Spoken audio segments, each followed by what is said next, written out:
I want to welcome you to Dream Chasers Radio with me, your host, Yaga Diamond. What's up, people? How you doing? Oh, it is a great day. And yes, I have an author on the show. Now, listen, I love authors only because, nowadays with the stories that are coming out, it's just so beautiful. And then you have these fiction stories and these people with the biographies and all kinds of different things coming out, and all of these stories that can help us learn, get through trials and tribulations, instruct us on how to do things, food, and all kinds of stuff. And my next guest is no stranger to this. Okay, Mr. Orville. Well, I'm going to say Orville, right? Orville Mann. Aha, I think I did it right. Just like he said, like Orville Redenbacher, right? Which we all know he may just be, we don't know. He might be named after Orville. I don't know. We're going to have to find out. We'll be right back. Don't you go anywhere. I did to be different. I did to be different. I did to be different. I did. I did. I did to be different. I did to be different. Welcome back to the show. Okay, so we have an amazing author here today, and I'm so excited to present him to you guys. Mr. Orville Mann is on the show. Welcome to the show, sir. Good to be here. Thank you for having me. Oh, thank you for being here. So, Mr. Mann, I am so excited to have you. First of all, because, your first name is Orville, and it just reminds me of popcorn. I don't know why. But definitely because you're an amazing author. Tell us about yourself. Well, I am 83 years old. I went to school in a small 4-room school where they had all 8 grades and two levels of the school, 2 stories. And then graduated, went to Hanover High School, which is Hanover, Indiana. And then I went to a Bible school down in Breathitt County, Kentucky, and joined the National Guard when I was 17, and went up through the ranks, and I was commissioned as second lieutenant in 1965. And I was called to the ministry and resigned my commission as first lieutenant. And during the interim there, I married this nice looking Kentucky woman. And I was from Indiana and she's from Kentucky. And I tell people I got tired of swimming across the river, so I asked her to marry me. Anyhow, we had 2 children. Right now we have 5 grandchildren, 6 great-grandchildren. I am a pastor. I've been with the current church I pastor for 30 years. So pastored several places in the United States. Wow. One missionary trip to Bolivia. That was a very interesting and challenging trip. It was great. I was glad to get back on American soil. It must have been. I mean, to be going to a different country for ministry, it's really not that easy. It really isn't, because you're going into the remote parts of the country itself to bring the word. Wow. I knew enough Spanish to get in trouble. I can tell. I've told people when we went to Miami, that was the first culture shock we've had because of all the different languages there at the Miami airport. Oh, yeah. Miami is an international hub. Yes, it definitely is. Wow. So, okay. So you knew enough Spanish to get yourself in trouble. What did your wife say about that? Well, she was with me. You guys had a blast. I know it was hard, but yeah, it was a missionary effort. We spoke at a pastor's retreat, and there was a lot of poor pastors. I mean, financially poor pastors there, but it was a great time as we worshiped together. I spoke through I spoke, and then the Spanish interpreter interpreted to Amara Indian, and then the Amara Indian, he really made it sound good. He was, you could tell people came to the altar and wept with large tears. It was just amazing. Mm, that is amazing.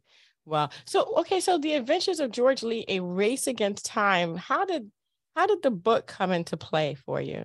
Well, my cousin was having trouble finishing up a book, and I helped him. It was called The Ghost of Chicken Run Road, and I helped him finish that. And I enjoyed it so much, I said, well, I'll just write one of my own. And so I liked it so well. So I've written 3 now. So that must have liked it pretty good. Oh, yeah. Oh, yeah. What is your writing process? I usually just start out, and then where I think life would normally lead, that's the way I don't use notes. I don't make notes beforehand, but I don't have an outline beforehand. I just write as it comes, kind of like life. So that's my logic. As it comes, huh? Yeah. Yeah. Awesome. Awesome. So tell me about The Adventures of George Lee without giving the, don't give up a lot, but just give us a little bit of something. Well, it's about a career officer. He had some combat experience, but now he had an assignment to check out a place where they could have a work and create an anti-super weapon to destroy that. They wanted to create a weapon that would destroy that super weapon. And he worked with both military and civilian personnel there on that's a secret island, which had been used by the military prior to that time. Mm. Wow. Wow. So, okay. So this is a fiction story. Yes, ma'am. You have a couple things in there that relate to me as a child.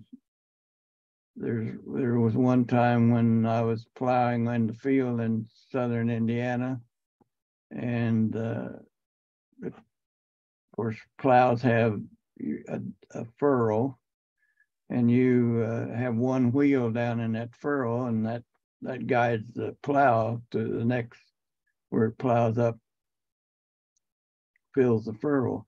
Well, anyhow, I was driving along, and out of the corner of my eye, I saw some movement, and there was snakes wrapped around the wheel. Yeah, that was really. I was about 14. I kicked the tractor out of gear, left it run, and jumped off on the other side. Oh my gosh, that must have been scary. Went to Grandpa and said, "Dad, I can't go back out there. I'm scared of those snakes." So he somehow got rid of the snakes, and anyhow, I don't know how he did it. I was raised by my grandparents, by the way. So okay. Wow. Wow, that must have been scary. I would have been running too. Well, I had hair then, so. Well, you look good to me now. Oh, well, I got it polished up good today, I guess. Well, so you said that you have 2 other books, right? Yes. Tell me about those. Well, the second one is Love, Loyalty, and Brotherhood, which follows up on the first book. And it's about, by the way, on that island, George, in the first book, George meets the love of his life, and real short time, they decide to get married. So anyhow, this one is about he's now back home, and they've discovered there's another controller for the satellite weapon, and his job is to have boots on the ground, and they go into a foreign country. I think, well, it's Pakistan, and it tells about what the process was there when he went into that country, unbeknownst to the government, and there's concern about that. While he's there, and they find the location of the weapon, and he has a real close friend, the first sergeant Collins, and he and a medic that was assisting him after he got hit during the attack. The enemy came in, and they were in a dark place, and they captured them. And it tells about George and the recovery of the two captured soldiers, two of his men. Wow. I mean, how do you come up with these plots? Just like I said, Just thinking, just going through, huh? Just that's a possibility, and then I've adjusted my thoughts a lot as I wrote the book. I would go to bed 2 or 3 o'clock some mornings writing on these books. So, Wow. And then some of it, like I had a nurse help me with his friend's wife's pregnancy, the first sergeant's wife pregnancy. Her name was Pam, and she's pregnant with her second child, a girl. And anyhow, him and 2 other guys, well, on the island when they were there, he trusted this guy that was hired by, in this case, the Chinese, to sabotage their effort there on the island. So he didn't realize what he was doing for the Chinese until he got to watching the compound and learned what they were doing. So he made friends. George released him instead of taking him captive back to headquarters. And from that point on, he became his like protector. So, and he ultimately met George's sister. Yeah, there's romance in there. More romance. Yeah. Yeah. That sounds wonderful. Wow. That's life, right? That's life. It definitely is life. Generally speaking. Generally speaking. Wow. Well, I want to thank you, Mr. Mann, for being on the show today. Well, thank you for having me. Anytime. We're going to have his book. It is The Adventures of George Lee, A Race Against Time, as well as the other 2 books are there as well, I believe. So right on Amazon. And am I correct, Mr. Orville? Well, the first 2 are. The first 2 are, and then the third one there yet or not. Okay. Well, we'll be waiting for it. All right. and also I got a sample contract from Netflix. So ooh, I don't know if that'll pursue or not, but the people that published the book that is so cool. sent me this sample contract, so they had to get the movie script so in order to proceed with my signing the contract. That is so cool. Congratulations. I hope so. I hope so too. I Yeah. do hope so as well. Well, my Thank you. goodness, a Netflix author. I can see it. Well, I can see it. maybe. We'll Yeah, I can see. see it. Let's see what happens. Let's see what happens. Mr. Mann, thank you so much for being on the show. And again, we're going to have those links in the description box below, so it'll be easy for you guys to go ahead and get Thank that. you, Yaya.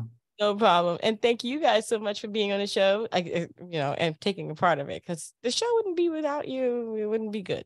Just wouldn't be good. Am I right, Mr. Mann? If you say so. I've been married 62 years, so yes, dear. I think he's got it. And until next time, guys, don't forget to dare to be different. Bye. Bye. Thank you. Thank you. Oh my gosh. He's like, thank you so much for stopping by. Don't forget to like, comment, and subscribe to this channel. Hit that notification bell so you'll be notified the next time that I upload. And don't forget to dare to be different. Until next time, guys. I dare to be different. I dare to be